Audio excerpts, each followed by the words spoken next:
21 জানুৱাৰীত অসম বন্ধৰ কাৰ্যসূচী 4 ফেব্ৰুৱাৰীলৈ স্থগিত ৰখা হয়।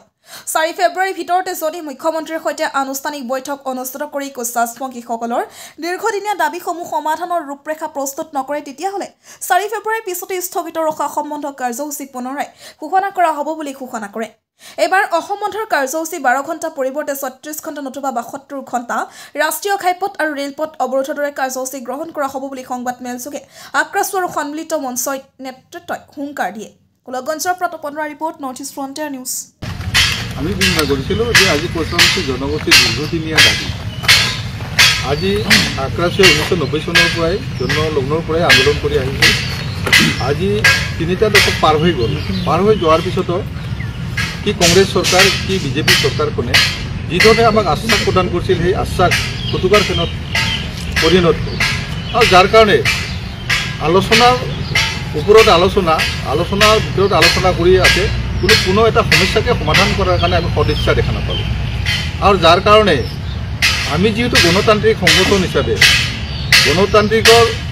ভিতৰতে থাকি আমি বিচাৰিছোঁ যে যিহেতু এটা আমি জনগোষ্ঠী নিৰীক্ষণ হৈ যোৱাৰ পথত গতিকে আমি আন্দোলন যিধৰণে আজি বিজেপি চৰকাৰখনে আমাৰ আন্দোলন স্থবিৰ কৰাৰ কাৰণে যি পলিচি লৈছে আজি যি গণতান্ত্ৰিক হত্যা কৰিব ওলাইছে আজি আমাৰ যি মূল্যবোধ গণতন্ত্ৰৰ যি মূল্যবোধ সেই মূল্যবোধক ধ্বংস কৰাৰ কাৰণে যি পৰিকল্পনা লৈছে গতিকে আমি বিচাৰোঁ যে যি ভাৰতৰ যি গণতান্ত্ৰিক নাগৰিকৰ গণতান্ত্ৰিক অধিকাৰ আছে সেই অধিকাৰক যাতে সাব্যস্ত কৰিব পাৰে তাৰ কাৰণে আমি চৰকাৰকো আবেদন কৰোঁ যে আজি সুপ্ৰিম কোৰ্ট গুৱাহাটী হাইকোৰ্টে যি ধৰণে আজি বন্ধ নিষিদ্ধ কৰিছে যে আমি কথাবিলাক অৱগত হৈছোঁ তথাপিতো আমি জাতি ৰক্ষাৰ স্বাৰ্থত আমি যেনেকেই নহওক যদি আমি ইয়াত দণ্ডনীয় হ'ব লাগে আমি দণ্ডনীয় হ'ম তথাপিতো কিন্তু জাতি ৰক্ষাৰ ক্ষেত্ৰত আমি কাৰ্যসূচী পালন কৰি যাম বুলি আমি সকলোৱে প্ৰতিজ্ঞাবদ্ধ হৈছিলোঁ। মই যিহেতু তেওঁলোকক কৈছিলোঁ যে মোৰ ঘৰৰ লগতে অফিচটো আছে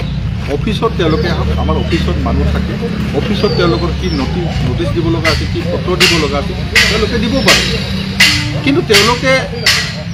কি কাৰণত তেনেকৈ ঘৰত গৈ ডিষ্টাৰ্ব দিলে ঘৰৰ বেৰত গৈ নটিচ মাৰি দিলে অফিচ সন্মুখত অফিচ আছে অফিচত মানুহ আছে অফিচত মানুহ নিদিয়ে কেন্দ্ৰীয় কমিটিৰ মানুহ আছিলে জিলা কমিটিৰ মানুহ আছিলে দুটাকে অফিচ ফাটিটা এটা শ্বহীদ বেদী এটা কিন্তু বুজি নাপালোঁ যে মানসিক হাৰাশাস্তি বুলি মই ভাবিম যে মানসিক হাৰাশাস্তি দিয়াৰ কাৰণে প্ৰশাসনে এইখিনি কাম কৰিছিল। ক্লাছৰ নেতৃবৃন্দ ইয়াতে আলাপ আলোচনা কৰি কেইটামান আমাক মানে ক্ৰাইটেৰিয়া দিয়া হৈছে যে এইকেইটাৰ ওপৰত আলোচনাটো হ'ব লাগে আমাক আমন্ত্ৰণ কৰিছে আমি নাযাওঁ আপোনালোকে আমাৰ হৈ এই কথাখিনি চৰকাৰক অৱগত কৰক। সেই সূত্ৰে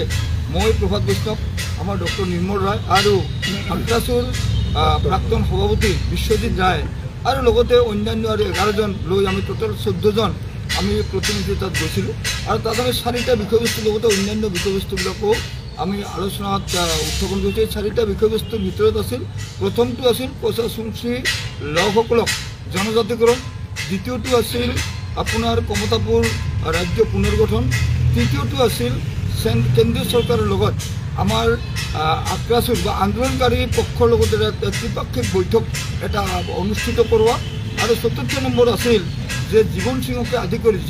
কেইগৰাকী ব্যক্তিক শান্তি আলোচনাৰ কাৰণে মাতি আনি তেওঁলোকক আবদ্ধ কৰি ৰখা হৈছে কিন্তু শান্তি আলোচনাৰ প্ৰক্ৰিয়া আৰম্ভ কৰা নাই।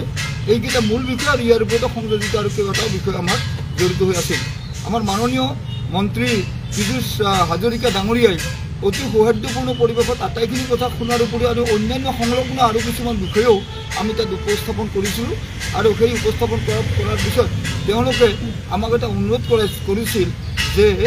আমাক মানে বন্ধটো উঠাই ল'ব লাগে সাময়িকভাৱে। মুখ্যমন্ত্ৰী বৰ্তমান এডভান্টেজ আছাম 2.0 লৈ বিদেশলৈ গৈছে, তেওঁ উভতি আহিব 24 তাৰিখে ভাৰতবৰ্ষলৈ আৰু তেওঁ দিছপুৰলৈ 27 তাৰিখে উভতি আহিব। এই সমস্যাৰ ভিতৰত আৰু অন্যান্য বিষয়ৰ লগতে তেওঁ মানে অন্যান্য কথাৰ ওপৰত এটা মানে কাতৰভাৱে এটা অনুৰোধ কৰিছিল যে আপোনালোকে সদ্যহতে বন্ধটো স্থগিত ৰাখক আৰু পৰৱৰ্তী কালত আপোনালোকে ব্যৱস্থা গ্ৰহণ কৰিব পাৰিব। আমি যিখিনি কথা আলোচনা হৈছিল সেই গোটেই কথাখিনি আনি আহি 19 তাৰিখে নহয় 20 তাৰিখে সমস্যাৰ সমাধান হ'ব পাৰে। গতিকে চৰকাৰক বিশ্বাসত লৈ এইবাৰৰ কাৰণে অন্ততঃ কিছুদিনক লৈ আমি এই অসম বন্ধৰ দৰে যিটো কাৰ্যসূচী এইটো স্থগিত ৰাখি চৰকাৰৰ লগত সহযোগিতা আগবঢ়াই চৰকাৰে আলাপ আলোচনাৰ পৰিৱেশ সৃষ্টি কৰাৰ কাৰণে